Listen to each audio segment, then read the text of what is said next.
What the time it is, jerk-offs. We are late. I'm sorry.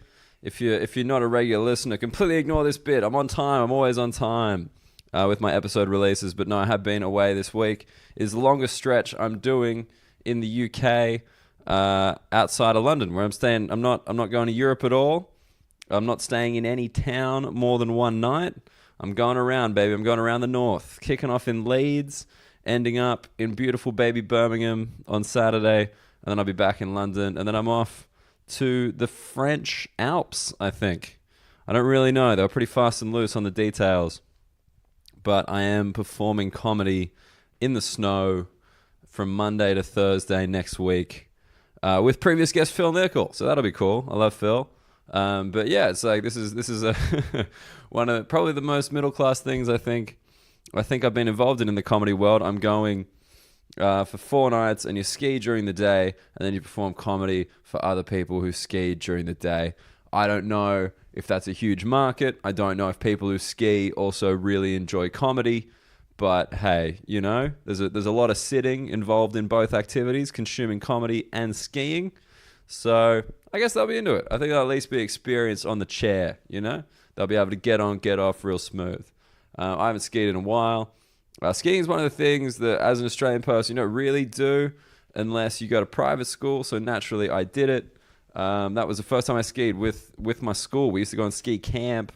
You could do that instead of like going to some kind of weird campsite thing where you'd play board games and have activities. So it was the far superior option. There was a thing in my primary school where, sorry, not primary school, but in my high school, which is a private school, you could do cadets or you could do music. I did music. I played bass guitar in a guitar ensemble. We all sat down and never had a concert. It was a hell of a time. And if you did music, you got to go skiing. You got to go on ski camp. And if you did cadets, you had to go on like bivouac, which is where you wear camouflage gear and camp and bully people. I assume, you know, teenagers trying to be tough guys in the wilderness. I assume there was some bullying going on. But yeah, I skied instead, and I was terrible, man. I was like the worst skier. I was like the guy, you know, I was like the guy who shit in like the class, because you did classes. I was like always the last guy down the thing. I ran into poles and shit. But I've since improved slightly, so hopefully I'll be able to make it through the French Alps. I'm with Phil Nickel, who's Canadian, so he can probably ski on one foot or whatever you're supposed to do when you're good at skiing. But no, so just giving you a little update there. That's exciting. I'll be sure to report to you when I'm back in London how that all went down, because I'm very curious. I just got no idea. But at least, unlike Australia, this is probably a place where they're not generating snow. We have to make our own snow, and there's like kind of one run down the mountain. It's not particularly exciting. So that'll probably be cool. But at the moment, I'm in Scotland. I'm in Glasgow for the first time. Everybody says we a lot, and yeah, I'm doing a show. I'm doing a run of shows at the Stand Comedy Club, very famous comedy clubs in the north of England. They have been awesome so far. I'm excited about that. I'm staying in this very strange hotel where I'm not sure if the door is locked or not. You know, it's one of those doors where there's no lock on the inside. There's just like a key to get in, and you got to kind of turn that, and then it's just kind of like you got to assume that it's like dead bolted on like the outside. You know, it's like one of those doorknobs that doesn't turn from the outside, but obviously on the inside it does turn. But yeah, that's stressing me out. That's where I'm at as a human being. I'm like, is that door locked? Should I test it? I don't think I can test it. I need a second person. I'm all alone. Oh no. But other than that, yeah, it's been cool being back in Scotland. I genuinely love Scotland. I love gigs in Scotland. They are always fantastic. Shout out to the Monkey Barrel where I was on Sunday night. They let me close the show there. Always an awesome venue. And Rick Molland, who is the resident MC there, is opening up another thing. So if you're in Edinburgh and you want to catch some late night comedy, he's just kicked off late night shows on Friday, Saturday at the Beehive. I think they start at 11 p.m. That's right. More comedy that you can poke a goddamn stick at. Beyond that, I just want to say a quick shout out to podcast superfan superheroes Dash and my new boy who I met last night. His name is Declan. He's another comedian from Edinburgh. and it was cool. He recognized the voice from the podcast in the green room. That was pretty cool. We're both doing the gig. And then I went out and had a traditional Scottish meal after the show at about 2 a.m.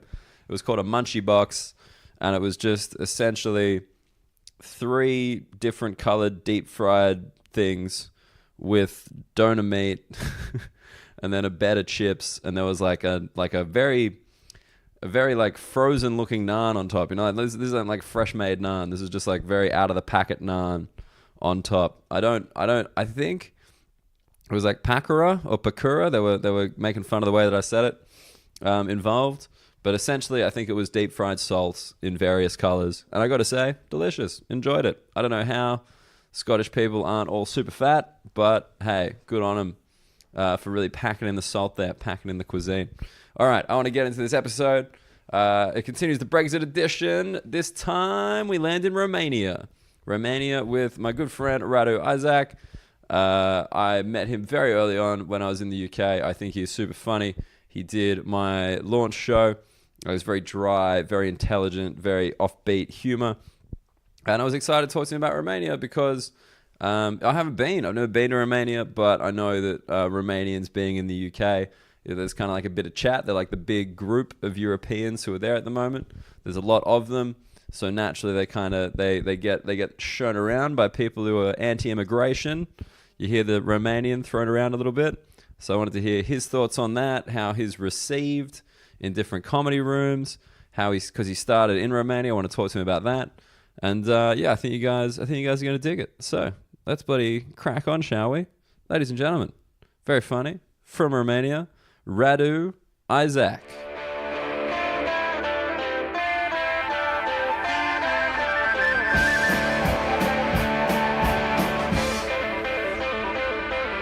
Like this is. I was concerned about bringing you on here because you're a very like relaxed man. Okay. So I knew that like harnessing your energy may be difficult. Like I don't think I've ever seen you show enthusiasm, even when you're quite happy. Okay. Like I've seen you happy, but there's been no enthusiasm. It's just like a silent smile. You know what's weird? I don't have that impression about myself at all. Like people tell me I'm like low energy on stage. I feel like I'm giving it my all. I don't even just like on stage. I mean like off stage. Like look at now. Look at this. You're not even sitting front on. You're side on to a microphone. Like you just kind of swivel to the side, being like, yeah, man, I'm just a casual fella. This feels kind of intense. The front on thing. The front on, yeah. Just be comfortable. But this is why I have this impression of you. I think I'm very intense as in sort of, I think I'm like a stubborn person and I kind of like what I like and I've upset people with a lot of shit, but I'm trying to kind of just, I don't want to change as a person, but I'm just trying to change the rhythm to which my personality works. Okay, so you're like, I'm a difficult person. Yeah. But if I present a cool, calm exterior, exactly, then I'll come across less difficult. Yeah. But I refuse to stop being difficult. Exactly. And I have the time to kind of figure out my moves. Yeah. Okay. By being just calm and okay, what am I gonna do next? Right. Okay. Well, that's calculating and terrifying. That makes me really glad that you found an outlet like comedy, because otherwise you would be murdering at least animals by now. I like to think that. Yeah. I honestly do. That's your thing. You're like, I would have been such a good serial killer if I wasn't so goddamn funny. I honestly do like all the serial killer movies and stuff like that. Always feels like it's like a thrill to get into killing. Ethereal.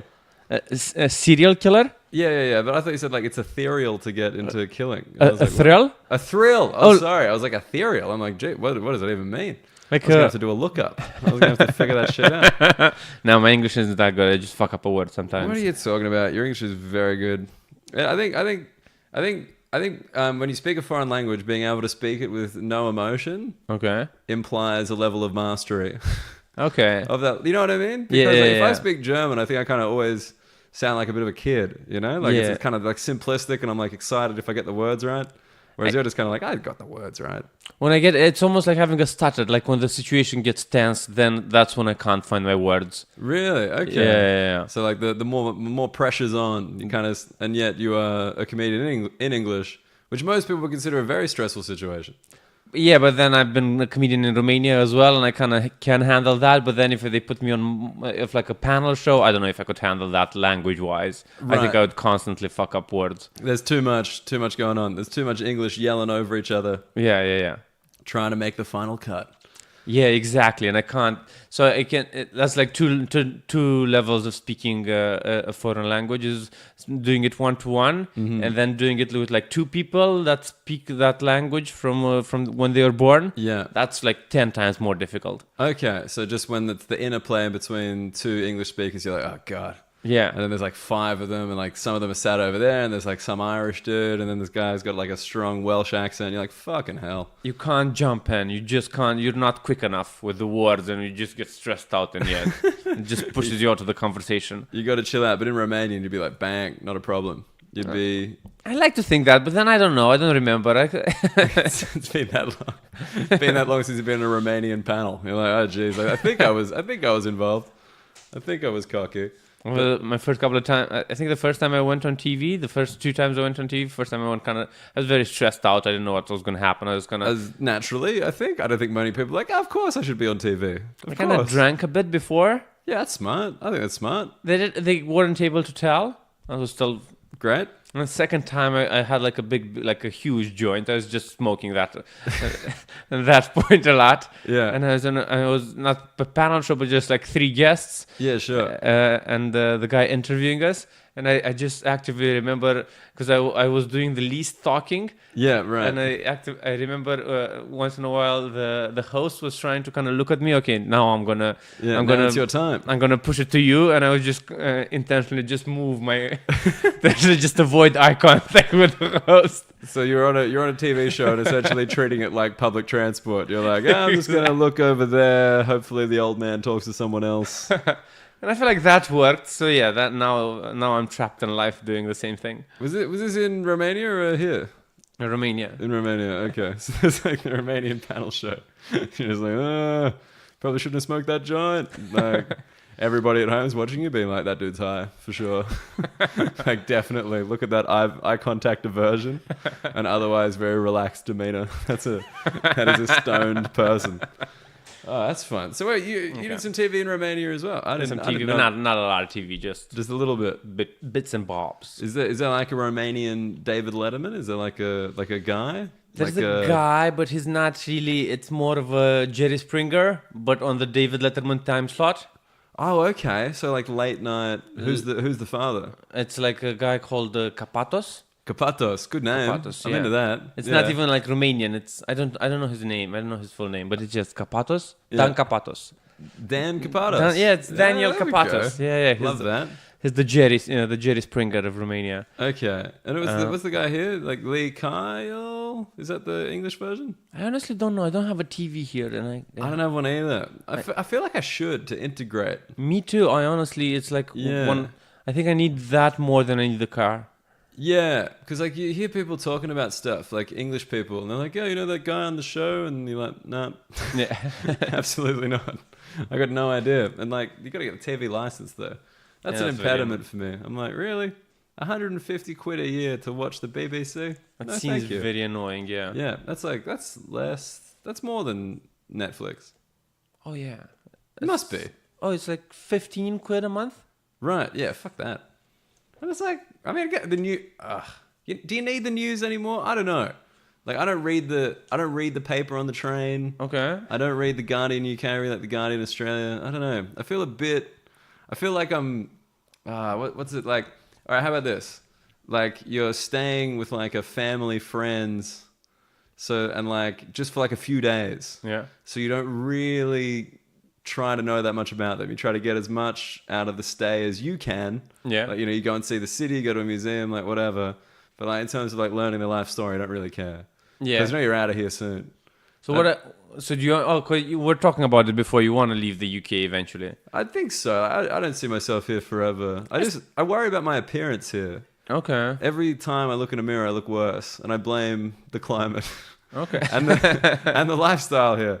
In Australia, I go to Australia and I immediately look healthier. Maybe you're just getting older. It's that too. Don't get me wrong, but like I swear, man, like it's nuts. Like I've been trying to figure out a way to describe it to other people. Yeah. Just like, I don't think English people can be good looking because it just looks weird against the background of England. Okay. Kind of like a mango in the rain.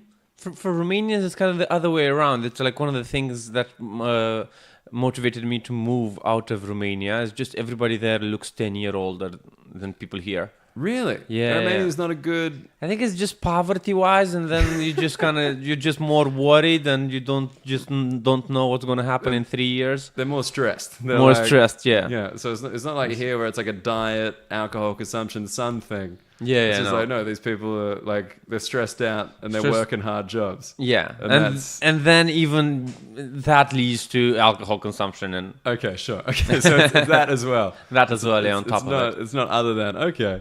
That's interesting. So, because in my understanding, this is like as a foreign person to the continent, Okay. basically we are told that all Eastern Europeans are gorgeous. Okay. That's what we're told. I think it's like we're either gorgeous or just the extreme. You wouldn't want to hug that person. If they did you a favor, you still wouldn't want to touch them. Like a handshake only country. Oh yeah. So either extreme, just or very beautiful. Very beautiful. I think it's more girls, and it's more because it's a way out of poverty. Right. So it's like a thing. Actual mothers teach their daughters how to kind of Look good. Look good, yeah. It's like this is a way out. Yeah. It's kind of like like golf. You know what I mean? Like just like a poor family, like really concentrate on the golf. Okay. Because then there's a lot of money in golf, even at a low level. I didn't know that. I thought everybody that played golf is already rich. No, I don't think that. I think that used to be the case, but I don't think it's true anymore. It's kind of like I've noticed it with like in tennis, Okay. like the rise of like Eastern European players, Okay. because like that's obviously a way out of poverty. Tennis, very rich sport as well, and then the Asian countries with golf. Especially Okay. the women's golf, man. You look at women's golf, it's all Asian countries that dominate that now. You follow golf, and you're telling me I'm too laid back? I mean, I got an opinion on every sport, but I don't really follow any of them. Okay. You know that thing, that guy like reads one page of the paper and like, I'll tell you what your problem is. Like that's that's my vibe. So you don't follow the news, but you do follow the sports news. Yeah, absolutely. You get a TV for that. No, just YouTube. I'm not an animal. Like, Okay. just stream, baby, stream, and then just read. I read like sports blogs as well. Like that's kind of where I'm at. Okay, so do you like I like tennis a lot just by the idea that you psych yourself into being like this point counts. This point is for the career. Dude, yeah, absolutely. Did you used to play? Yeah, I played the bet, but yeah, not really. Yeah, me as well. Like not like well, but like it is the most mental game. Like you can be crushing it and just like hitting the line every shot, and you're like, man, I'm a king. And then just like someone calls you a dickhead, and you're like, what? And you're thrown, and you just lose every other point. You're like, fuck. Yeah. So mental. But this is the thing. Again, you're a casual guy. I can't imagine you being thrown. I can't imagine you being psyched out. I feel like I'm constantly psyched out. I feel like honestly, like I wake up in the morning, just gonna, am I psyched out today or am I not? And that Can I do shit today or is it just I have to just lay in bed? just hiding it well. That's your gift. I'm amazing at hiding it. Yeah. Okay. I've actually had people think I'm a sex god, and I'm not a sex god. You've had people think you're a sex god. I think so. Yeah, I honestly did. I think I was just it's just my relaxed demeanor made them feel like, oh my god, this guy knows what he's doing. Wait, like women you're having sex with? Or, Yeah, okay, yeah. sorry, I wasn't sure. That's if sort of my move. Yeah, it's sort of be relaxed with to the be point as- that they think they need to impress me. just like you're so unenthusiastic about the sex that they're like, I should really put a shift in here. Yeah. This guy's clearly seen it all. And once in a while, I do have to apologize. Look, it's not. I'm just thinking about something else. I'm psyched out today. Yeah, it's like that today. Sorry, it's not you, it's me. I'm psyched out. And they buy that? Is this? That's I don't know. You can never actually tell. But then you kind of go into the whole be calm again, and then they decide what they believe, and then you go with that. It doesn't really matter. You let them dictate the narrative. Yeah, exactly. But them thinking that I do it. Of course. Because then they do it with my interest in mind. Okay. This is like I don't. Sounds weird. This is like people like overthink sex. Like it's never been in this way before. Okay. You know what I mean? You're like, this is what I think they're doing, and I'm doing this to make them think this. And I'm like, wow. I think most people are just kind of like, is she enjoying this? Would she act like she's enjoying it if she was enjoying it? Did she lie? Like that's. I never worry about that. Yeah, very different. With the ladies, do you like Romanian ladies mostly, or do you? It's sort of I kind of I go outside my nationality once in a while, but I do feel it's easier with Romanian ladies just because we have like the same background and it's kind of easier to connect. Okay, so you just have more stuff in common. More stuff. It's more like we know what each other means when they do a story.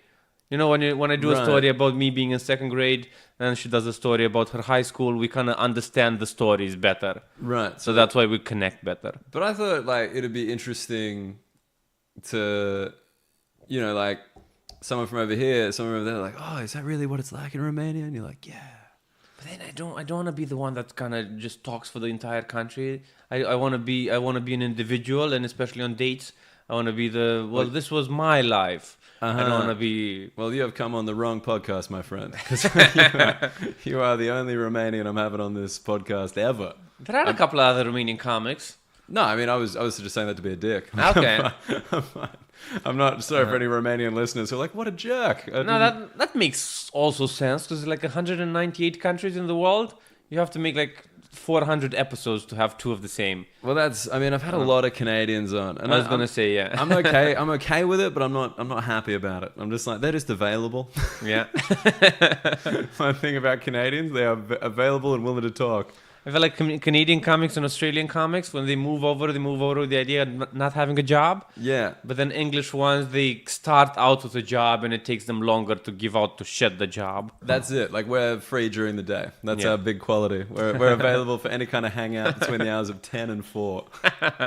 Aren't you doing admin? How's your admin? My admin game's all right. I'm a bit of I reckon I'd say I'm on top of emails.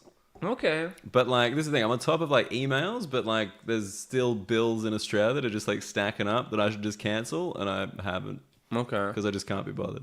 Okay. Because that requires like, I got to switch a SIM and make a phone. It's a pain in the ass. Yeah. There's always one thing that you postpone for the next day. Yeah. You're just like, honestly, like 18 quid a month to not have to do that. Sure. Done. TV license? No, too much. Okay. I'm going to get joy out of it. But wait, so you're a Romanian man. You're living in the UK now. You're saying the common Romanian experience. Now, okay. I got to say, out of like, because this is a little Brexit portion of the podcast, I'm getting people different European countries. Okay. Romania is the first one I haven't been to. Okay. And that's quite rare. I've been to most European countries. What's the easternmost country in Europe you've been to? I've been to, like Turkey, if you count it. Yeah. But like Lithuania, Greece, Estonia. Okay. Like I've been around. But yeah, just and I still don't even know the location. Like Romania, is it next to Poland? It's next to like Bulgaria and Hungary and the Ukraine. I've been to Hungary. I've been to Budapest. Oh yeah, it's very close to Hungary. Okay, right. Yeah, because and then like south. What's like south? South is Bulgaria. Okay. And then east is like another buffer country. Country? It's Moldavia. Moldavia, okay. Which is basically like a buffer country between us and Russia. Right. It's like half Russians, half Romanians. Right, and everyone just likes that being there just so you guys don't hug.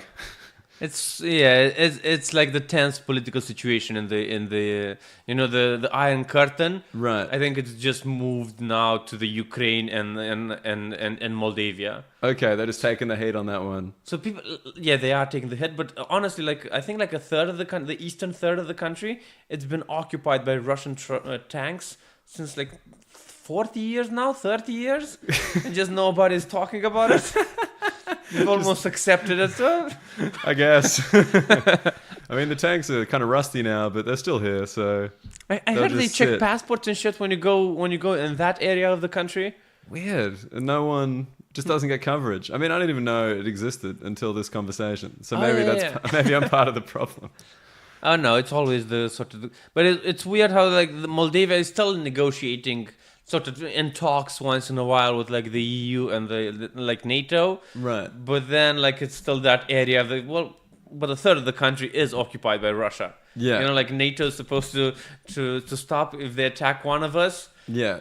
But this area, it's just, well, this area has already been attacked. they've been living there for ages. I mean, we don't want to kick them out now. It seems rude. They have families. They've built houses. Their kids go to high school here. Come on.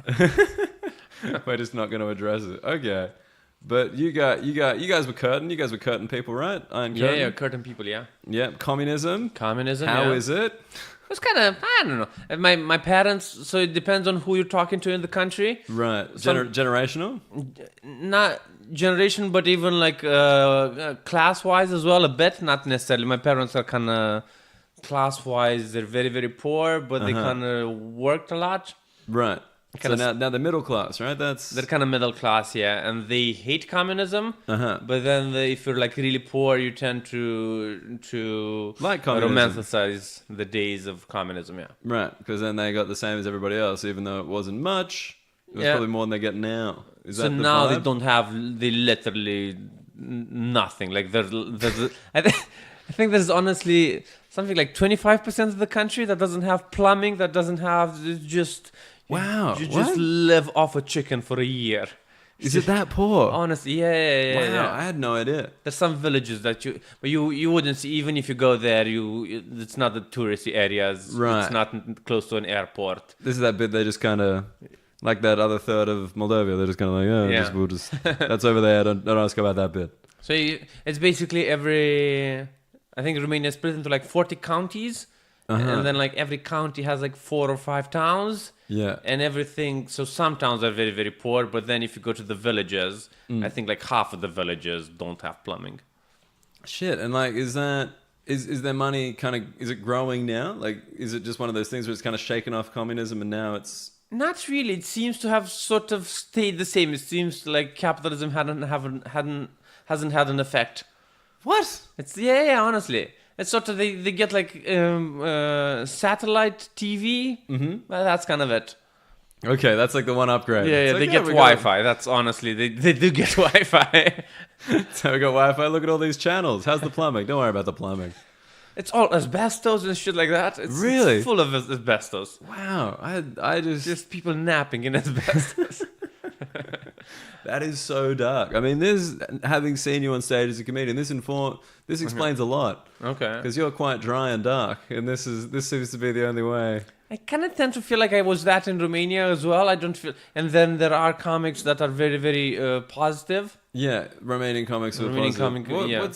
So the communism stuff's come down. Capitalism hasn't really kicked in yet. So communism, after communism came down, there was like a period of just lawlessness, just no laws. No laws. For a couple of years. I was very young then, but I was told I was like so I was like 3 when communism fell. Yeah, right. And up until I was like 10, apparently, as a kid, you're still like scared walking down the street. Is that a common thing? No, that's not a common thing.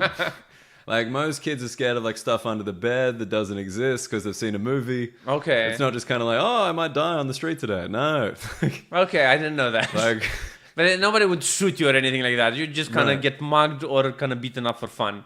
Or something like that. By like adults or just other kids? Like other youths? Other kids, but bigger kids. But also there were like gangs of kids because all the parents were at work. So every kid was just free. Just around. Just like free-range children forming gangs and beating other gangs up. Right. But schools were there? Schools were there. I kind of went to the good schools, but they were like the bad schools were dangerous as well. Okay.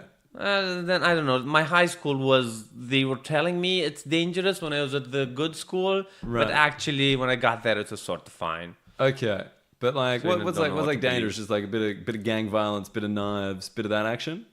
Some of those. I don't know that many stabbings, but basically, like, I think just people use like rocks. Rocks. Yeah, which is as efficient as a knife. I mean, yeah, that's the people's knife is a rock. Yeah. Just crack them with that. That'll do. Okay. But I did hear, like, up until I did, so I was scared. I think all kids were scared walking down the street, or if they would, like, if it was dark out and you'd have to kind of make a 5-minute journey, you'd be a bit nervous about it. Right. But I heard that adults were like that in 1992 as well. Right. So even the adults are like, no, this is a legitimately scary time. This isn't a childhood thing. Yeah. This is wild. Okay. So wait, where'd you grow up? Did you grow up in Bucharest? That's the No, capital, I'm right? like from a very small town. So my town is kind of like the joke town of the... Romania. Yeah, it's kind of the... What's his name? I wonder. Vaslui. Vaslui. Okay. Yeah. So what? It's kind of like what's the UK equivalent? Like Sunderland, somewhere shit like that, like Hull. Yeah, one Kinda of like those. that? Yeah. Okay. But it's like it used to be a different one when I was growing up, but then like the last 10 years we just we became a meme. We kind of with the internet. That's never a good sign when your town becomes the meme. You're like, oh Yeah. no, it's never for anything good. It's like, oh man, okay. And then did you go to university there as No, well? I went to the university in Bucharest, Okay. but then I started comedy during university, and I kind of never finished. So you dropped out of uni, but you're in the capital. What's the capital like? Because tourism, that's the thing. Has tourism hit Romania yet? Because Eastern European countries, people love going because they're, they're cheaper. The history is more interesting. Like, it's like, Paris is kind of fucking, Yeah. It's very inaccessible and like expensive and like, what are you even fucking doing? I have no idea what people do in Paris. Okay. People love going, and I'm like, it sucks. I hate this place. Get but- drunk a bit. I don't know. But like Eastern European, like, in Lithuania, I've never felt more welcome. I went there in like 2010, Okay. 2011 or something. And like, it was the second city. It wasn't like Vilnius, it was Kaunas. And like, they were like, where are you from? And I'm like, Australia. And they're just like, holy shit, what are you doing here? And it was great. Like, they were excited to see you. Whereas the French are like, what do you want? Yeah. So like, is that... I think that works a bit, but we don't have like mainstream tourists. We don't have like families visiting. We just have Right. people like you that are Yeah. looking for a path in life. Hipster pieces of shit, Yeah. looking to spend some time. Yes, I'm gonna go to Lithuania. Something that sounds intentionally dumb. Yeah, it's just And like, then it's so alternative, bro. I'm gonna go to those people's country. Yeah, it's like an indie country. You know what I Indie mean? Like, country, you yeah. probably haven't heard of it, Romania. Okay, but I was doing my little research and it said Yeah. tourism is like a big growing thing. It is growing. Yeah, it is growing. And like, what are the attractions? Is it the history? Do you have a beach? Do you have some stuff? We have some beaches. Yeah, that kind of tends to be a bit of expensive. Okay, So it's literally Romanian people. They rather go to like Greece because it's cheaper, sure. which is also nicer. Yeah, Greece is nice. Greece is nicer than Romania. The beaches in Greece are nicer. Yeah, because I know that's like, what is it, Slovenia? Or like Slovakia? One of them has some really nice beaches that are popping off. Because like Croatia was like the first one. Yeah. Everyone's like, oh my God, you got to check out these Croatian beaches. And then like, it's kind of going down. It's like, like Berlin was like the first. Yeah. Kind of like post-communism, like, oh God, check out Berlin. Now it's like Budapest. So Do you reckon Bucharest is next? Do you reckon you're third in line? I'm hoping so, but I don't know. You don't know? So we have like an old city that was refurbished, and like the old city center was refurbished in the last 10 years. Right. And it's really like, it's literally party central. You can just go nuts for a couple of weekends there. Have you started getting the stag do's hitting you yet? Has that happened? When I was there, not really, but I've been out of there for like 5 years now. I've been Yeah. out for like 3 years, but then I kind of stopped partying outside, or that's sort of the mainstream area of partying, so I wouldn't go Gotcha. there anymore. Yeah, so you haven't checked in. You haven't checked in seen in them a on while, the yeah. flight in their fucking outfit, and you're like, oh God. But it does look like a big nightclub, like a huge outdoor nightclub every Really? Saturday. Yeah. It's And like drinking on the street, like that whole vibe. yeah, you can do that a 17 lot. kebab shops. Yeah. Like absinthe, like some guy trying to sell you weed. Yeah, all the regular shit. The weed is harder. There is police trying to track down on weed, but you can find it. You can still find it. Okay.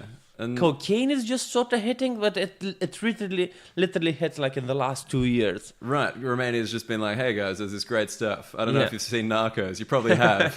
You've got good Wi-Fi. You've probably seen Narcos. Well, this is what they were having. Yeah, this is it, guys. You can have it here in Romania. Okay.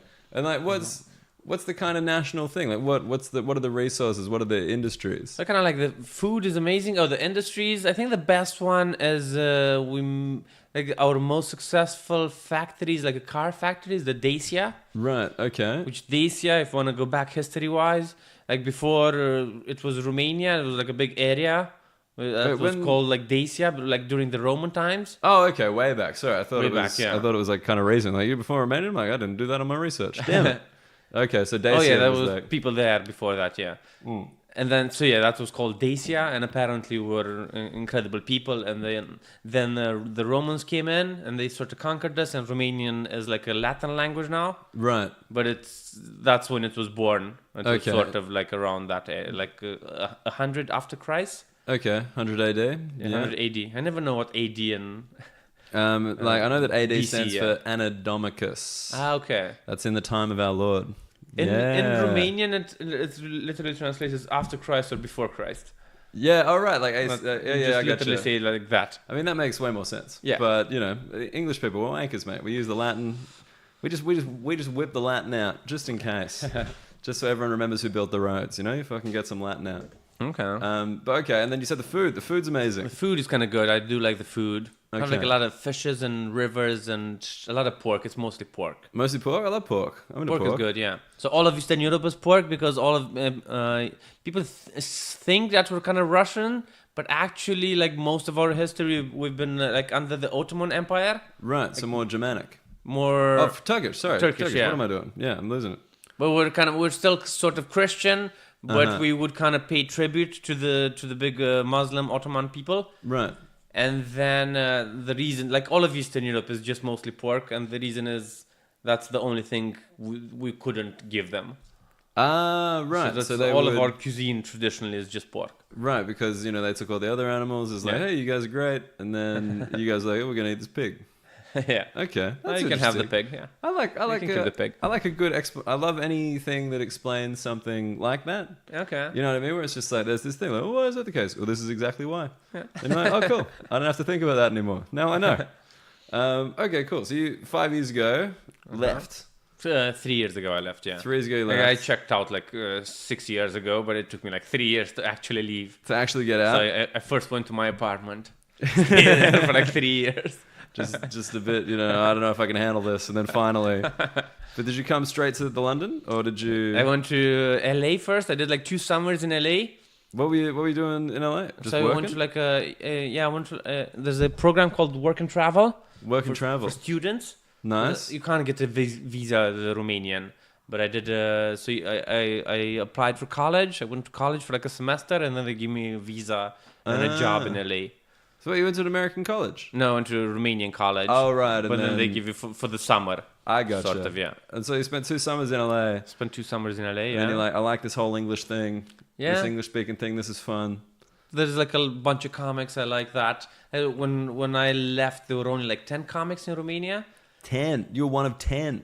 10 stand-up comics. We still had like TV comedy and other forms. But yes, 10 stand-up comics. It Right. just felt like these are going to be my friends for the rest of my life. Right. And you didn't want that. No. You didn't want to be part of the initial 10.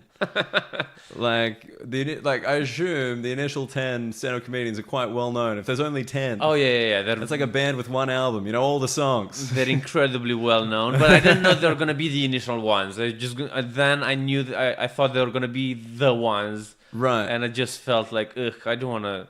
These are I can't decide my lifelong friends. This early. This is too early much. in my life. Yeah, Okay, so then you went to LA went to LA. and did some comedy over there as well? Yeah, I was. I basically went for comedy. Yeah, so I did like all the open nice. mics and shit like that. Great. And then did you try to stay in LA or? So the big story is I was gonna move there, like the third Yeah. time around I was gonna move there, but then at the airport they told me they canceled my visa.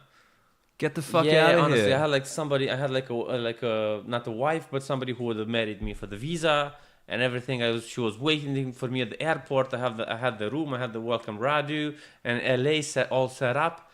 And then they told me at the airport, I did my farewell show, not a farewell show, I didn't market it as a farewell show, but I booked a nice show. Yeah. I did that and then I did all the drugs in the world. And then you were going. Then I went to the airport. They Told me I can't fly. Got in the cab, and honestly, in the cab, I didn't know if they told me I can't fly or if I just passed out in the airport and they put me on a cab. I didn't. My brain wasn't really 100% sure. Right, because you were just so out of it after the big show, the big drugs. You're like, Said anything goodbye to my could have parents. I happened. almost wept. Almost wept. Yeah, You yeah. didn't seem like a crier. That would have been like the second, third time. Wow. Yeah, I hadn't. And wait, so they didn't let you fly out of Romania? So they just told you in the Romanian airport, being like, your visa's been cancelled. Yeah, which was nice of them because normally, apparently, they do let you fly and they tell you there. Oh, I was gonna say because I just assumed it's like in LAX, you're just like there, just being like, hey, so my lady's right there. She's got a sign. Fuck, man, that's so heavy. Did you find out why? Yeah, I did some. So basically, I did open mics on a tourist visa, and you're not allowed to do open mics on a tourist visa. Get the fuck out of here. Yeah. And that's that. No, that can't. I've been to the embassy, and they literally told me.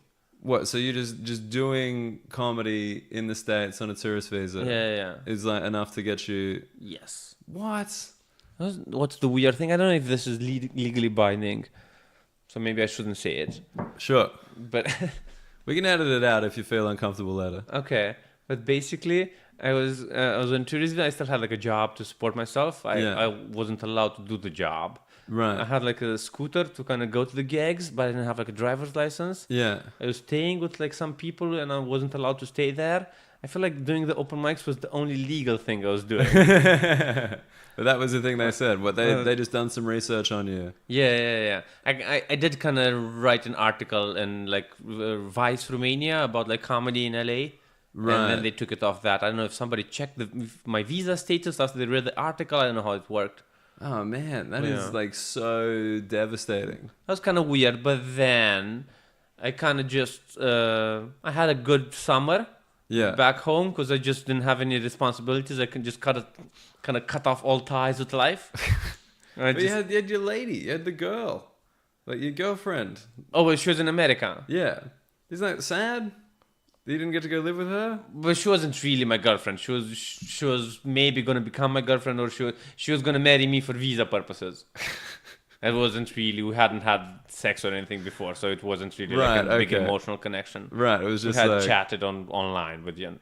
Wow, so you were going there somewhat, I mean, like fraudulently. Yeah. But they busted you for the most bizarre reason ever. Yeah. And it's not fraudulently. It's just, that's the way to go there. It's how all immigrants go there. To marry someone. Like a lot of people. Yeah, that's the big... but before they've met them, like an arranged marriage kind of deal. No, I had met her before, but it just kind of... I met her the previous summer, but it was just towards the end of my stay. Right. I gotcha. Oh, man. That's so crazy. I just can't even... They found out you were doing open mics. Yeah. But that's not working. But after that, I kind of went to... They say because the bar is selling drinks, somebody's making a profit. And because you're doing the work for free, it's still sort of lowering the value of American work. That's so nuts. I went to like an Edinburgh like lawyer up meeting with like a lawyers touring in America conference in Edinburgh. Yeah. And honestly, after that conference, I kind of feel lucky that they didn't kind of put a ban on my passport or anything like that. So apparently that happens a shit ton. What do you mean? Just like people going and doing open mics or like bands getting like, even if you're going there to meet with a producer, but you don't have the right visa and you kind of stumble on the way into the country, you don't know how to answer the security guard. That's so weird. Honestly, like careers have been ruined by just artists saying, "Well, I'm gonna meet an agent." Oh, no, you're not. But like, when they ask you the purpose of your visit, you have to say to visit the Statue of Liberty. I swear I've gone through American customs with like comedian written down as my occupation. Okay. And like, what are you doing here? Oh, just like hanging out. Okay. Doing a couple of shows, you know? Okay. I don't even know. This is so weird. This has got me freaking out about my visa now. Like, maybe America doesn't want me no more. Yeah, but then if you haven't found out so far and you're cutting out this conversation from the podcast, yeah. But maybe if the podcast isn't hugely successful. I mean, look, this is my great fear now. Now I can't be honest with my listeners. These Americans are coming after me. Oh man, I've just never heard of that in my life. That's so strange. But then I had a nice summer, and I kind of am happy that I'm here in the UK. It feels like I don't want to say a stepping stone, but it feels like there's the healthy circuit here where you can make a living, and it's good for like my mental health. Yeah. I like Europe more now. Right. Yeah. And then, but is the plan to still eventually get to America somehow? It's honestly like half a plan. It's not really. I wouldn't be that bothered if I just ended up being Yeah. just not in the UK, but somewhere in Europe. Yeah, sure. I gotcha. Just like you're just enjoying this part. Yeah, There's a lot of Europe. There's a shit ton of Europe. I didn't know about it. Yeah. I think you've been to more European countries than I have. It's weird like that, but I've never been, for example, to New Zealand. I haven't been to Australia either, or to New Zealand. But like you'd think as an Australian, like that's the nearest one. That's Okay. like right there, and Indonesia as well. That's the other nearest one. Haven't been there either. Is it that different? Is New Zealand that different from Australia? I mean, I guess I've never been. I've been to like France and Germany a bunch of times. Yeah. But I think I've never been to I've never been to to any of the Yugoslavia. I've never been to like Serbia, which is like I've never been to Moldavia. Right. And I'm literally on the border, so literally my could town just is walk. on the border. Yeah, I've I've been to the border a bunch of times. We used to do that as kids. Oh right, just go and be like, hey, that's them over there. This is traveling. Yeah, I mean, I guess when it's the same place, you don't feel the need to go. But like, but Feels more similar, yeah. But coming to the UK for Romanian easily. Okay. Is that easy? Yes. Like Yeah. There's no stress. These days you don't need a visa or anything like that. Yeah, but was that a recent change? Yeah, they changed it like 2013, I think. Okay, and is that when you were accepted into the EU or when you were like granted free movement? We were accepted, I think, in the EU maybe 2007. Right. But then the UK always they're more special. So I think we could still come on a tourist visa, but that's when we were granted the right to work. Just like have the right, we don't have to ask for it. Right, I got So I could just come here and get a job without the government having the right to allow me or not. Okay, and then That happened in 2013. right, but so I guess the interesting thing before I moved here, at least, like I had heard like Romanians in the UK as like a thing. Like I don't quite know how to describe it apart from like just like so like they were here. Like there's like a lot of Romanians here. Okay. Like- When did you move here? You moved here like a year ago? Yeah, just over a year ago. But it's like before I moved, so it was just like that was kind of like that was that thing. It was like there's a lot of Romanians immigrating to the UK right now. You know that thing where people tell you, as if I'm asking. I'm like, hey, which European country is immigrating to the UK right now? It's like no, they just tell you. And like in my head, it was before that it was the Polish. There was like a lot of Polish people in the UK. And now there's a lot of Romanian people in the UK. So they had the right to come. I think there's still more Polish people in the UK than there are Romanians, but I think Romanians are the second so number-wise. There is like... There are a lot of Romanians in the UK. There is empirical... That's a fact. There's an empirical thing to back this up. Oh, yeah. Okay. I think it's something like 1 out of... I'm going to say 1 out of 15 Romanian people lives in the UK. Wow. What? 1 out of 20? I don't know. That's wow. So that's like 5% of the country lives here. And is that just purely to work? Like just because as you've said... Some to work, some to make a new life, some... Right. So also because there used to be a shit ton of Romanians in like Italy and Spain. There still are. Yeah. But since their economy kind of went down. Went down the goddamn drain. They've come across the UK because better working conditions. Yeah. Right. So like, do you cop any like? If I'm being told this as a person who doesn't even live here, I assume there's some backlash at least, or at least it's a little bit awkward. Okay. As like a Romanian person here, like, do you get any of that yourself? Not really. I feel like if you speak the language and you live in London, no. Right. Then if you don't speak the language, you still don't get it because you wouldn't hear it. They're saying it, but you do not understand it. Yeah, sure. Probably people are screaming to them, just go back to their country, to your country constantly. Yeah. Just go about your day. Yeah. I got you. And then that's the first phrase they learn in English. Yes. Before thank you. Before thank you. It's like, I learned today. Go back to your country. But like, why is that? Like, why? I mean, so the majority of Romanians are here, I assume, just because, UK, prosperous country, you immigrate, get work. Same reason I'm here. It's also There's more opportunities here. Yeah. It's also the language. That's why more come here than they go to Germany. Because the Americans are really good at making movies. So you guys have been... Is it the way that you guys learn English where it's like the movie's in English but the subtitles in Romanian? Yeah. And you just start picking it up as you go? Yeah. Yeah, okay. And then the music as well. Yeah, so you're starting to... What, do you learn it early at school? I'm kind of... Yeah, I think I started I was 8 or something. Wow, so that's pretty much standard across Europe from what I've heard. It's like 8. 8, yeah. And I think, actually, no, maybe I was talking to... What age do you start learning a foreign language in Australia? We don't. Okay. No, in high school, maybe you do like a year. Okay. Or 2. What languages? At my school, you had to do a semester. Okay. Like half a year of German, French, Mandarin, and Latin. Okay. And it was like... So half a year each? Yes. In year 7, when you're 13. How many classes a week? Oh, like 5. Oh, that's still a shit ton. Nah, but like these are like 40-minute classes, We used to do like two classes a week?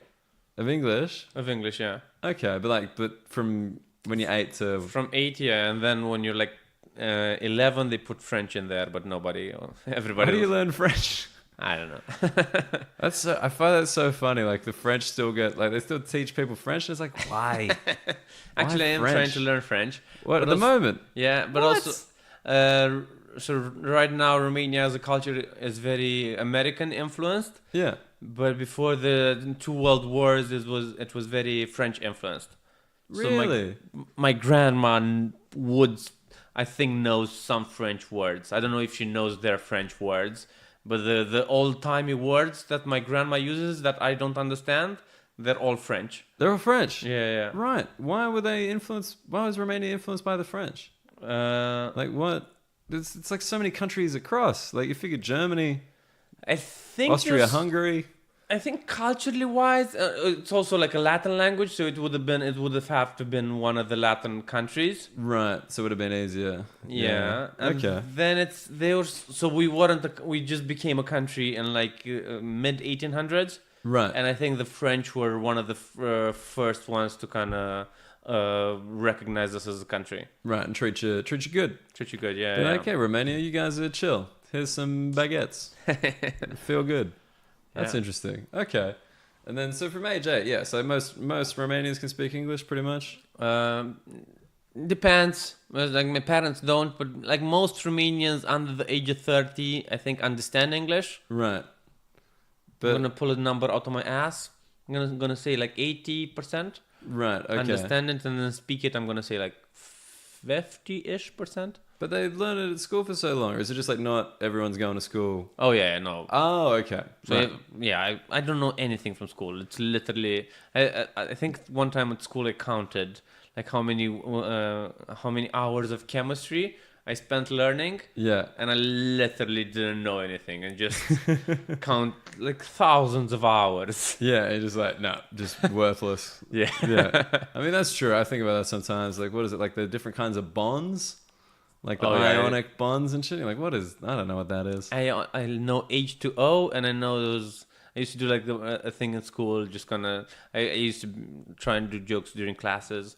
But I know carbon was during classes. I was kind of bored, and I was just yelling out shit. I was like a heckler, basically, all throughout my youth. You're a heckler in class, an in-class heckler. So every time the chemistry teacher would ask a question, I would just yell out carbon. And once in a while, I was right.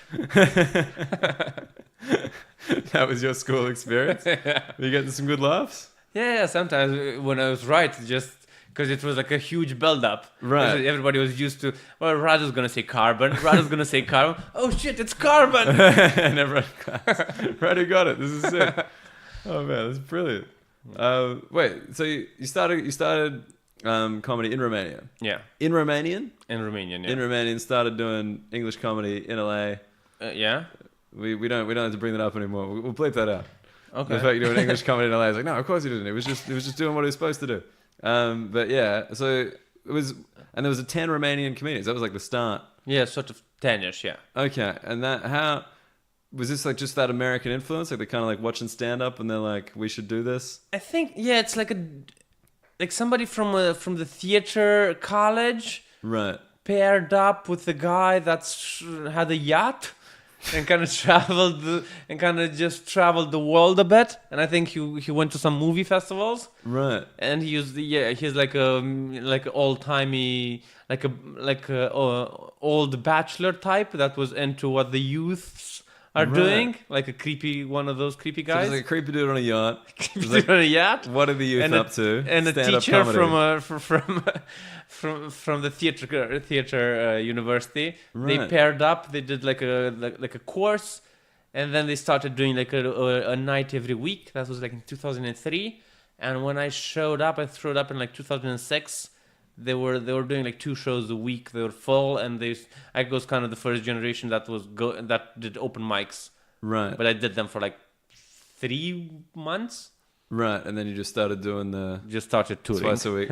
Started touring, just the twice a week shows. Twice a week shows, yeah. And just going around. Yeah, then we started kind of doing it around the country as well. Then more clubs open up. Yeah. Then like people kind of fought, and people had arguments with other people. So then from one club, all of a sudden 2 clubs, and then more arguments, all of a sudden 3 clubs.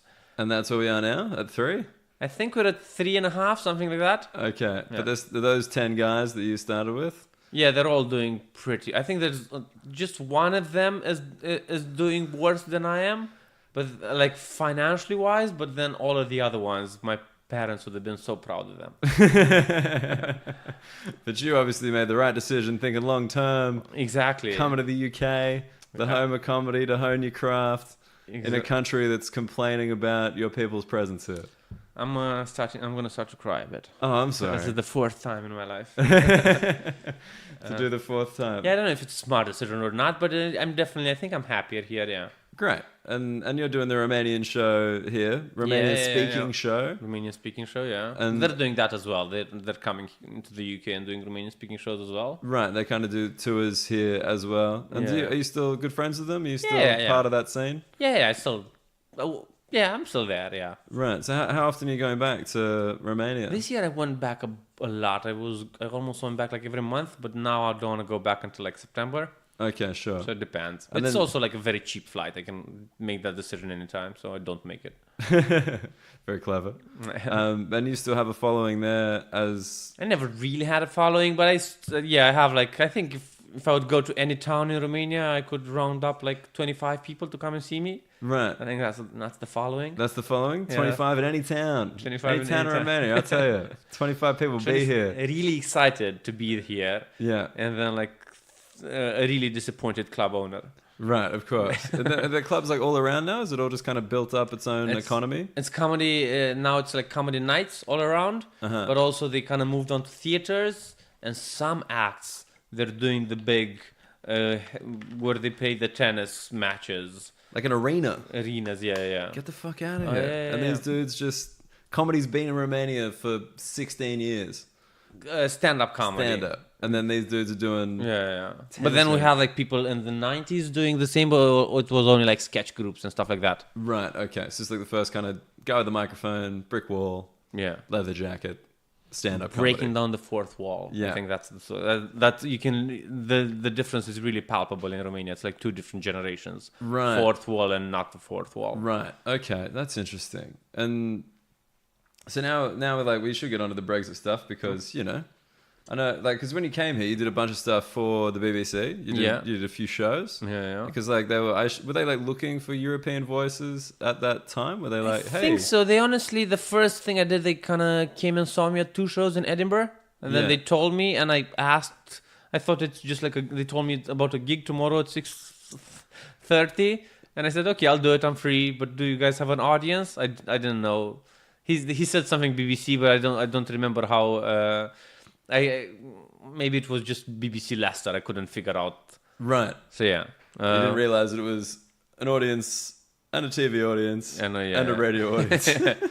In fact, we have 3 audiences. That's how much audience we have. You're like, oh man, I'm going to get 25 people here. My magic number. This is great news.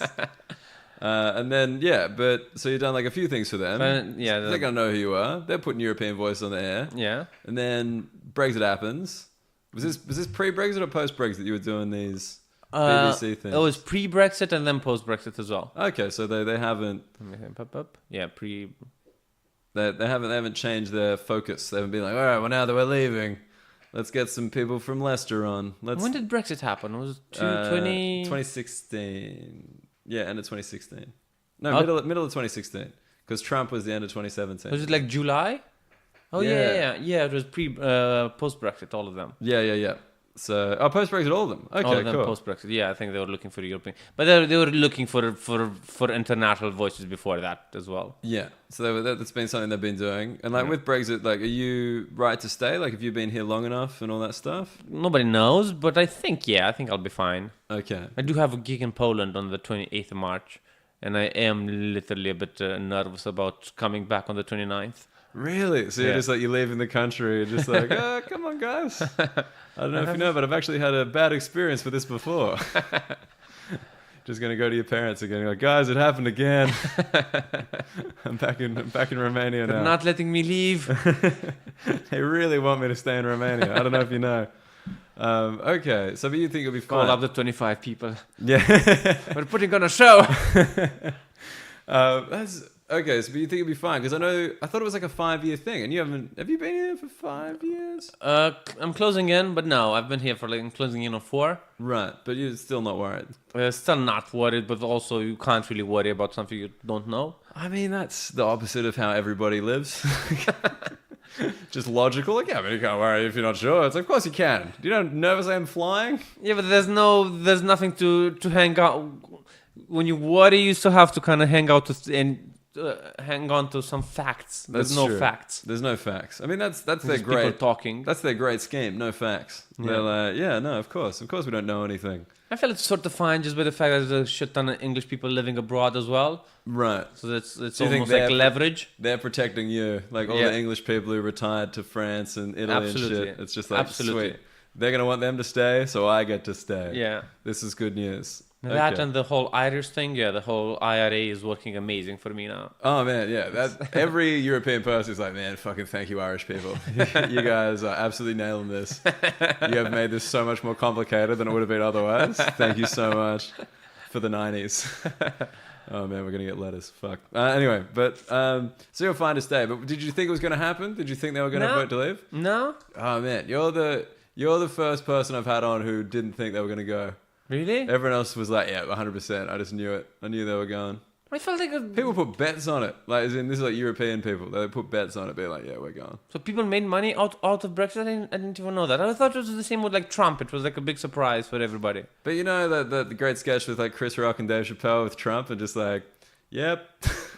Okay. We saw this one coming. Yeah. It's just like if you've been in that I guess oppressed class before. Okay. You're kind of like, yeah, it's probably going to happen again. Okay. But I guess it's not... I think we've been pre-oppressed class. Right. We've been the oppressed class that weren't really part of the club to know the conversation. So that's why we weren't really... So you guys kind of knew, Romania's like, hey, this is great. Yeah. Everyone's getting on fabulous. Okay. We're just literally people fresh off the boat. Look at the tall buildings. This is nobody in the world. Right. Look at how the tubes work here. I'm still excited about the tubes. Yeah. So when you do the Romanian comedy show, do you talk about Brexit at all, or is that like a joke within the community? Not really. You kind of talk about Romanian people here and make fun of the Brits of how.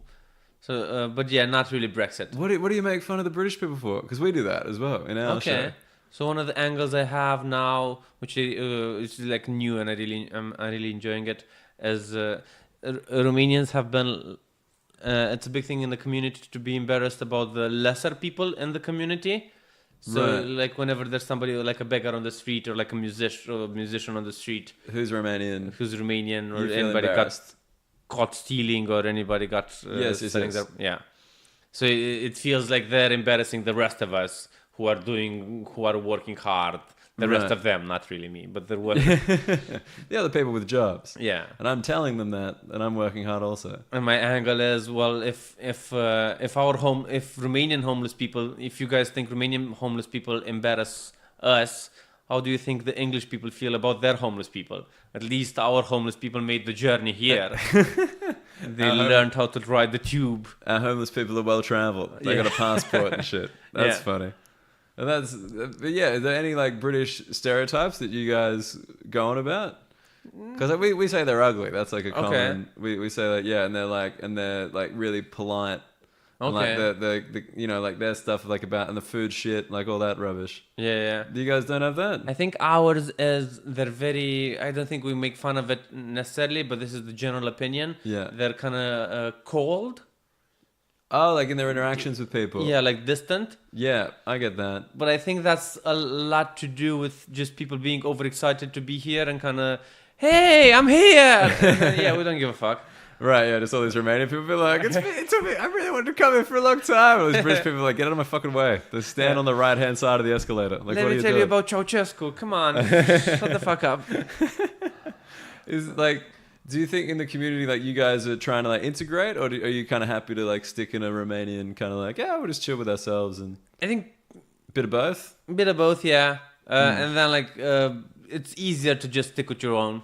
It's right. Sort of, it's natural. It's sort of, it's easier. Even when I go to like people who have like really good jobs. Yeah.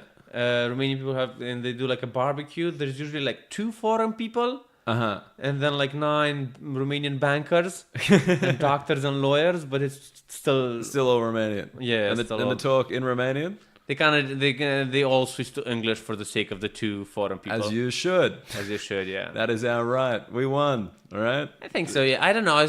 I worked in a hotel. Yeah. I was a receptionist, and they were telling us we're not allowed to speak Romanian when we're at the job. Is this in Romania? No, here. Okay, sure. And I was arguing, no, it's part of our culture. It's like telling somebody you can't wear a burqa while at work because it makes other people uncomfortable. Right, you guys can't speak Romanian. Because like, is that because they just assume we'll think you're talking about us? Yeah. No, you just have to be... They're saying we're cold in fucking Romanian. These sons of bitches. Yeah. Does anyone learn Romanian, like... Some people do. From other countries? Like, I just... You know, because like... If you look at like America, where there's like, you know, in LA, for example, because you've been in LA, a lot of Mexican people. So a lot of people speak a bit of Spanish. Yeah. Like, it's just... You know, it's standard. Whereas, like, I've never met a London person who's been like, oh, that guy's Romanian, and then just, like, said some Romanian to them. I think it's always, like, a big mindfuck when you see somebody foreign. Yeah. So we're all white, so sometimes I meat, like, a black person that speaks Romanian, and that's, like, a big mindfuck to us. There's not a lot of, like, African immigration to Romania? No, just pretty white. Yeah. That's fine. That's like a big thing with Syria as well. Like a lot of people think there are no black people in Eastern Europe because we're racist, but it's not. It's the opposite thing. Right. They disconsider Eastern Europe, so they wouldn't move there.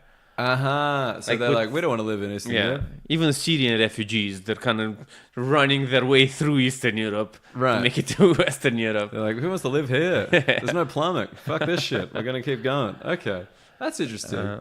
And they think it's because you guys are racist, and it's like, no, like they just don't want to chill. Yeah, we want them here. Yeah, yeah, we're fine with it. Most of our population's in the UK. Like, we could do with some more people in the home front from the Philippines. Yeah, they make it on TV. Like I saw. I think now because there's a lack of workforce in Romania because everybody kind of came here. Now they're getting people from like the Philippines, but to come and work construction in Romania. Right. So your workforce has come to the UK to work construction, so they then need to bring in from another place. Yeah. That's interesting. It's like so. Is it just that like you're just earning that much more money here? Is that all it is? Just like. But it's literally like I don't know the numbers now, but it used to be like 10 times the amount when I was in high school. Wow. 10 times. You'd just go there you'd go work for a summer and then make as much as you would have in Romania in like 2 years. Right, because that's what Australians used to do here. It's like less so now, but the old Australian thing was coming here working like as like a chef. I think that was like pretty common, like working in a bar. Okay, and then the pound was worth like $3 Australian. Okay, so you just kind of like work your ass off for like a year, then you'd triple the money in Australia.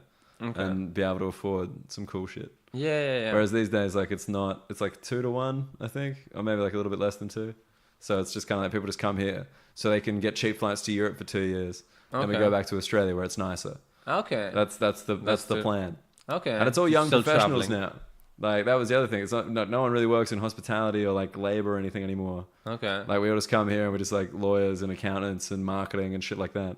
Isn't it hard to be a lawyer in a... No, we have Australian law is like a kind of combination of American law and British law. Okay. And we use like a lot of British case law is still like cited and stuff. So you just like your citations change, but the general principles are all the same.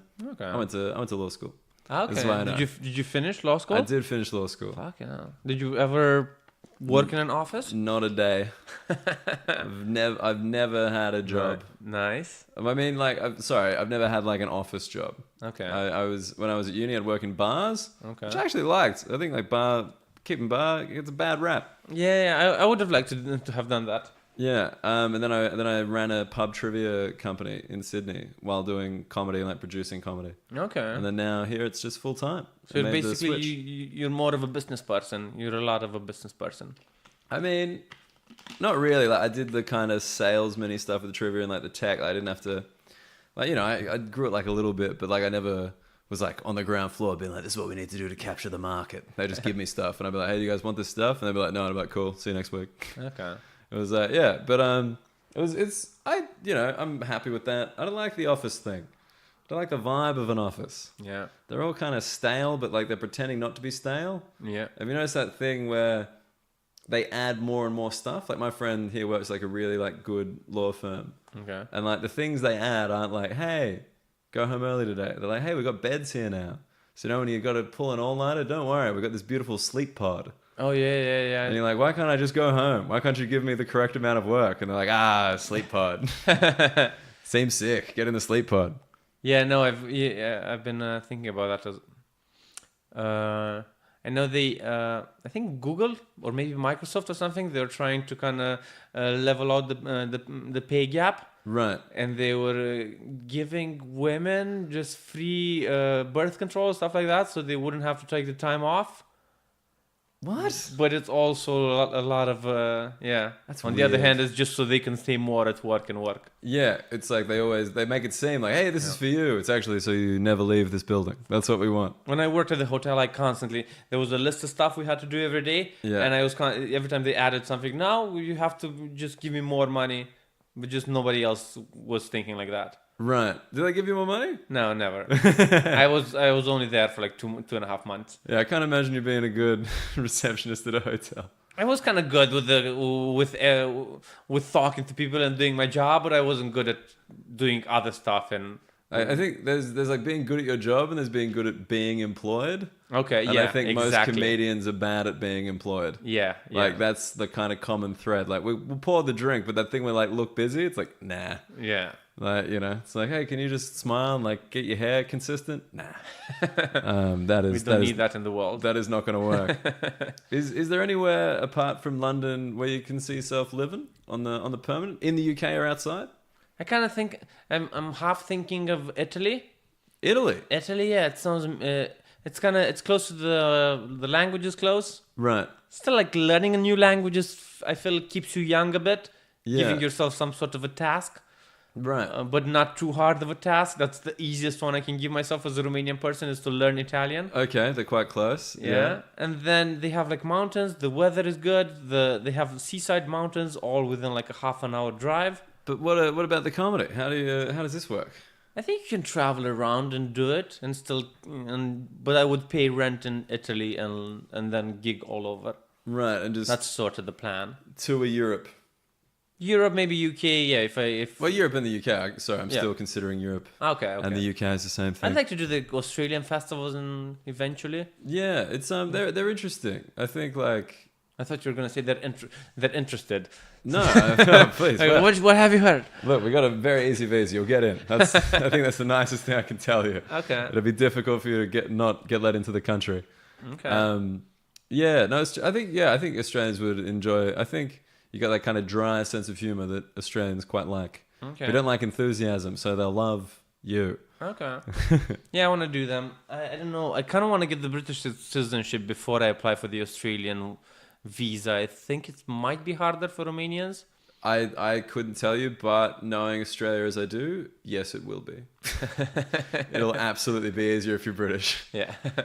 My country is a little bit Euros, like kind of Commonwealth centric / money centric. Okay. That was the interesting thing. I looked up the kind of visa that I'm on here and the countries who can get that. And it's like, I thought it was all Commonwealth, but it's not at all. It's just like, who are the kind of richest nations in every region? Yeah. We'll give it to them.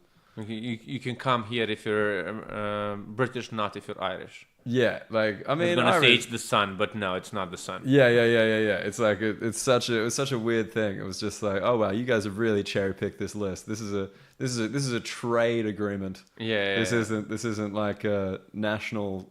There's no national interest. It's just purely these are the countries we would like to have good trade relationships with. Yeah. And you guys can come in.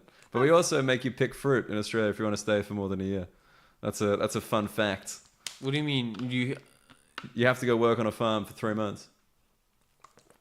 No matter who you are, no matter what your matter job who you type, are. you can be like a If big Silicon Valley tycoon, move to Australia, Jeff Bezos. If you're there on the equivalent visa that I'm on here, which is Okay. like your kind of like youth mobility, like working holiday, Okay. then if you want to stay for a second, you have to go work on a farm. Is it hard work or is it Yeah, just it's like picking fruit in 40 degrees, dude. It's Okay. hard work. you have like a relaxed sort of tone to your voice, or can you like smoke weed and pick fruit? Yeah, probably. Like it's a farm. What else are you gonna do? I would do that for 3 months. I'd do that as a vacation for 3 months. Well, that's the thing. You're the kind of guy who'd embrace it. I think you'd be like, yeah, let's pick some fruit. Like we'll enjoy it. Like no, it's very funny. They like yeah, it's like quite hard, and like they just have these like weird tourists that just like have never been on a farm before. One of the big regrets of my I never worked a farm, but I've been on a farm, so I feel like I Right. could. Yeah, it's going to be hard for a while in the beginning, but then I'll Used adjust. to it.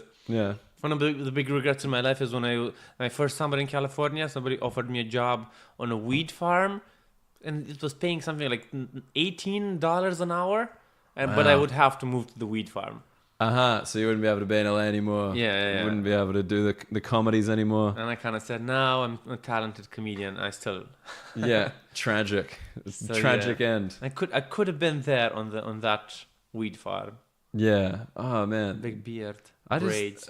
I don't think I could deal with a weed farm because I have a feeling like a hippie would be in charge Okay. and it'd be like incredibly inefficient as a boss. Okay. So I'd be like, shut the fuck up, man. Like it's just like everybody like, just remember like get your spirits aligned for today. Like we're looking for a good harvest. It's like, shut up, dude. Okay. I'm picking weed I'm chopping weed off a plant. Don't try and make this a spiritual experience. Like what are you doing that for? So Italy, that's so interesting that you live in Italy. Yeah. I've not found any like professional comedians like in English who want to live in a country where they don't speak English. That's I think there's a bunch that we're talking about. Joe Egan, I think he lives in like Sweden. I live in Sweden, but I consider Swedish people an English-speaking country. No, that's bullshit. But he works and does other things, and like also does a bit of like he promotes comedy and then performs himself. Okay. But like for someone who's like moved somewhere, There are some like in Berlin. There definitely are like a bunch in Berlin that just live off English-speaking comedy. yeah, it's like it does seem like Europe is just growing and growing. Yeah. In terms of comedy, it's in English and it's in the language of its own country. And the food is good and the weather is nice. I kind of want to have a nice life. So yeah. Well, that's Even if comedy is shittier. But that's the Australian thing. You go back, it's nicer. It's just nicer. It's not better. It's nicer. Is the food good in Australia? Oh yeah, unbelievable. Really? So much better than here. Better than like France? I don't like French food that much. Like Australians got amazing Asian food. Like we've got a lot of different cultures, and the produce is good because we have our own produce. Yeah. And like it's very reasonably priced. Okay. And like it's like unless you're really paying quite a bit of money in London, Australian food is better. Okay. And even if you're paying a lot of money in London, sometimes Australian food is better, and like not expensive Australian food, just your standard. Yeah. The floor is so much higher in Yeah. Australia. It's just like, yeah, I miss it. I do miss it. I miss being able to just get good Asian. Okay. This is like kind of like sitcom Asian over here. You know what I mean? It's like it's got that weird packet and just like this isn't real Asian food. Fucking hell. But it's I think But you seem like pleasantly surprised by London in general, though. Yeah, I would say. I never really considered it because like just American culture made it to Romania. Right. So I honestly, when they canceled my visa, it took me like a month and a half to remember that there's an English-speaking country in Europe that I could go to. It didn't really. It seemed like a fast idea, but no. I smoked weed for 3 weeks, and then it hit me. And then you're like, oh wait, there's one right there, London. And then I came to London. The original America. Oh man, that's funny. Because I guess I forget how like Europe is like it's big, you know? Because like I lump it. Yeah. So like you're just kind of like there's like this other thing over there, and you're like I'm not thinking about that. I was thinking about America. I don't watch Monty Python. I don't give a fuck, right? Well, that's the English The Office. Come on. Did you with the Brexit vote? Did you sense any change in like people's attitude towards you as a Romanian dude? Yes, I wasn't here for long enough, but I do feel like people were more interested in me being Romanian after that. Right. And then I think I wasn't really gigging as much in the whole of the UK before. Right, but it's mainly London. Just mainly London. Yeah. I think London hasn't changed that much, but then the whole of the UK, it's either they're really, really into it or they're, come on, this is a Friday night, don't put on a Romanian person that wants to talk about Brexit. Right, okay, they're kind of like, come on, dude, Yeah. we cancelled this show. Like, what's going? Yeah, do you ever get like heckled or anything like that for being Romanian? I don't even know what you'd say. Very rarely. I think the one that it's like I sound like the meerkat guy, so that's sort of the hurtful one that you could say to me. Okay, because I can't do anything about that. That's an English commercial, right? With the yeah. Okay, so like you haven't noticed much of a change though. That's good. No, because like I know, I remember like because I was speaking to George Zach Robb, who's been here for like 17 years, and he was saying he was like very hurt. Really? By like the vote. He was like, yeah, man, that was like, I've been here, he's been here like half his life, like literally half his life. Yeah. And like for you, I guess it's a bit more like you haven't been here that long. Yeah. To know what it was like before. I heard like the big thing that people like George have been here for a long time. Yeah. They're worried about the fact that they have to fill in a form and pay 60 quid. Yeah, that's the thing. That's a big news story now. He was incredibly resentful. He's like, I could have filled in that form for years, and I chose not to. Now they're making me fill in the form, and I'm with him on that. Filling in forms sucks. They do, but it's like a 2-page form, and it's it's very. You're like it's very reasonable. It's very yeah. I'm in a different country. I'm putting in more effort into learning the language than I am into speaking the language than I am into just.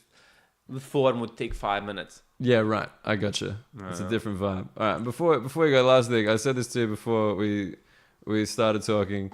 Romani people. Oh yeah. This is how dumb I am. Again, on this podcast, I'm proven an idiot. I thought Romani people were from Romania because one letter off. You know what I mean? Like it's very close. Yeah. And apparently not at all. But they are. There's a lot of them in Romania though. Yeah, I'm not totally dumb. Yeah, and there is a big resentment towards the Romani community. So I would say Romanian people are only racist against Romani people. Right. And one of the big resentments is that they sound so much like us, and people do confuse us a lot. And it's like people think we're all Romani people. Okay, so that's like Europe. a thing within Romania. You guys are like, is it their they have their own language? They have their own language, yeah. But I think they're also like a bunch of subgroups. So they have like maybe different languages as well. Yeah, and that sounds a bit like Romanian. So people think they're... I don't think any of them sound like Romanian. But then it's like, it's not only one group of Romani people. Right, there's a lot of different Romani people. Yeah, but we all clump them together into that definition. Well, I mean, if you're going to dislike a group of people, you don't want to get specific. And then... Got to keep it general. That's how that stuff works. I think that's fairer than actually getting specific. Yeah, exactly. It's like, I mean, look at them all, you know? Spread out the hate. Yeah, exactly. Yeah. But there are a lot of them in... Why are there so many in Romania? Like, historically, they used to... So what I know... historically, so let's go back to the resentment part for a sec. Sure. So basically, we had the whole PC thing, and we used to call them tigani. But then, because of the PC movement, tried to move it to Romani, Uh-huh. and we didn't accept it because it was too close to us. Right. Okay. It's like instead of the N word, how about calling us whitey? Oh, right. Okay. So you're like, these two words are similar. And Yeah. Renee's like, no, Yeah. because they're not us. Yeah. That was the vibe. Okay. So it used to be Tigani. Tigan? Yeah. Okay. Which is still not as bad, but then it's not that big of you can sort of say it on TV and everything like that. Right. But it's like, but you shouldn't. Is that the idea? It's like you probably shouldn't be saying that word no more. It's a complicated issue. I don't know if it's necessarily the right thing to do. I think we're just kind of copying what's happened in America. Sure. But it's not really as similar as a situation to the UK to ours. Right. But also, so in the past, they were both they both had to go through like both the Holocaust and the slavery. Right. So they were slaves in Romania and in Eastern Europe. Right. Okay. That's their history. Because That's they're the originally history, from India. That's what I know, yeah, but I don't Yeah. know if that's like a. But yeah, probably it's from Southeast Asia. Okay. And then they've been slaves in the past. Yeah, I don't think they were brought here. They were more like traveling people that came, and because they were different, they were enslaved. And then they were just killed in the Holocaust. Yeah, a bunch of them were killed in the But they're not. in the camps and everything. Oh yeah, But they're not Jewish. But it's still the whites. They weren't part of the white supreme race. Okay, sure. So they were just But- kind of part of the what was it called? Undesirables. Undesirables, yeah. Is that what Hitler said? I forget. I And I forget the term. And I think in Eastern Europe there wasn't as much of a movement against Jewish people, but they could market white supremacy through gypsies. Yeah. Okay, right. But people don't really talk about it that much. But Okay, yeah, so that's quite a sensitive. it's not sensitive. It's just people don't pretend like it's really like it never happened. Okay. And sometimes you have to look into it to recognize that it happened. I understand. And the other, and like gypsy, as you just said, that's not on anymore as a term. Is that Gyps, I don't know. I think it depends on from country to country. okay? But yeah, gypsies is also a synonym for Romani. I think. Yeah, I think over here I've been told not to say gypsy. Okay. Not that we don't really have Romani people in Australia. Okay. So like it's not really like a thing that we're taught. Yeah. But just like over here I've heard people say, "Oh no, you shouldn't say gypsy, you should say traveler." Okay. I think that's my but I could be wrong. Even travelers seem sort of, because they're not all travelers, and it seems like you want to keep them moving if you call them travelers. Right. You're like, "Yeah, you guys are travelers, right? You're not staying here. Off you go." Okay, that's interesting. Yeah, no, sorry. It's just one of those things where like, because genuinely before this I was like that like the Romani people came from Romania and like but no, they were from somewhere else, but there's a lot of them in Romania. Yeah. And then you guys actually didn't like the fact that they were getting a name so close to Romanian. Romanian. Yeah. Okay. Interesting. All right. Well, I think, mate, I think we're good. I think we made it through. Okay. Is there anywhere people should keep an eye out for you? Yeah, I have like a website. It's like raduisac.com. So Yeah. it's RADUISAC. Yeah. Oh, don't worry. I have that all in the description and stuff. Any shows coming up? Any? When is it gonna come out? I'm basically doing my Edinburgh Hour this year, and I'm previewing it around London. And I normally don't post about shows on social media, but I always update it on my site. Yeah. Nice. All right. it's So just on always the website. site, yeah. And I do like a shit ton of European stuff. Yeah.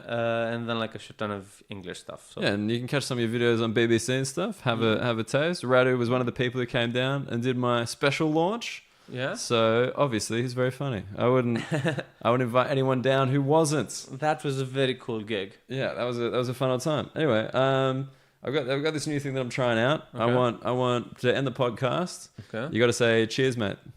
Okay. English accent? No, I mean it's an Australian thing, but sure. Oh. Cheers, mate. All right, man. Radu Isac, good to talk to you.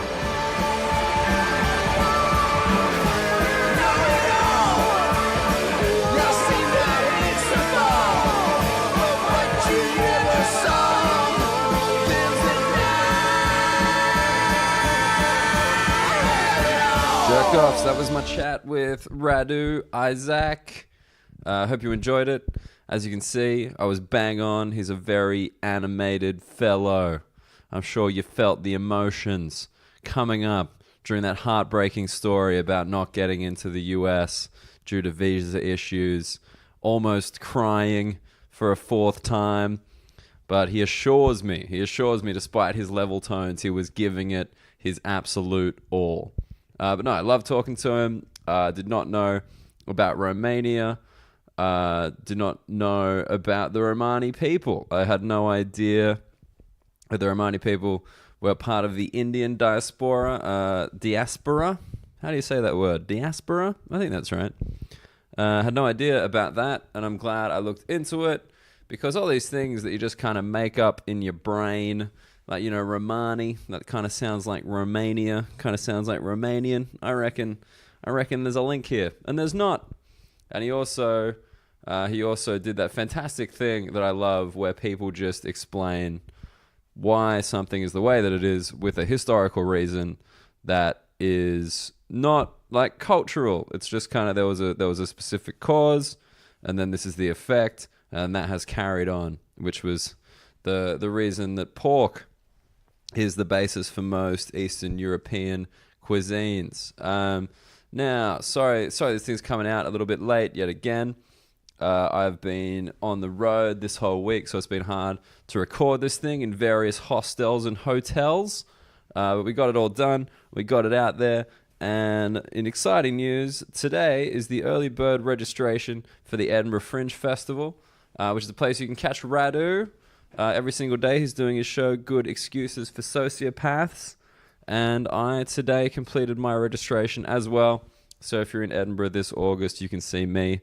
Exclusive scoop here. You're going to know the time and the venue. It is 4 p.m.